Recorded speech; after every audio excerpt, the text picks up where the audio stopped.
ছিলেন বিআরটিএ প্রকল্পের উড়াল সেতুর ওপর বাসের অপেক্ষায়। এ সময় তার কাছে থাকা নগদ টাকা ও মোবাইল ফোন ছিনিয়ে নেয়ার চেষ্টা করে কয়েকজন ছিনতাইকারী। বাধা দিলে ধারালো অস্ত্র দিয়ে আঘাত করলে ঘটনাস্থলেই ঢলে পড়েন মৃত্যুর কোলে। খবর পেয়ে ঘটনাস্থলে এসে মরদেহ উদ্ধার করে পুলিশ। এ সময় একের পর এক ছিনতাইয়ের ঘটনায় ক্ষোভ জানান স্থানীয়রা। 6:30 বাজে আমার বাবা গেছে, ওনারা পুলিশ বলতেছে যে 6:30 বাজে এখানে কি করে, 6:30 বাজে মানুষ কেন যায়?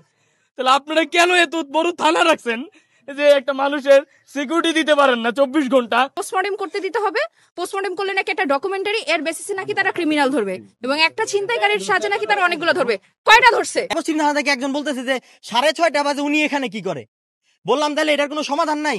হ্যাঁ আছে তো, টহল দিতেছি, এখানে টহল হইলে ওইখানে ধরবে। তাহলে এখানে টহল হলে ওইখানে ধরবে কেন? আপনি ওইভাবেই সিকিউরিটি সাজান, ওটা পারতেছেন না কেন? ওইসব রঙের আলাপ আসলে এইভাবে চলে না।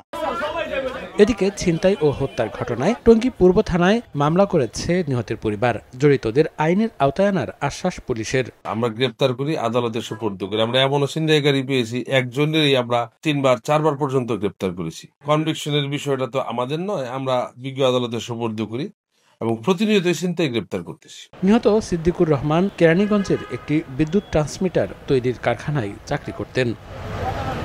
সময় সংবাদ, গাজীপুর।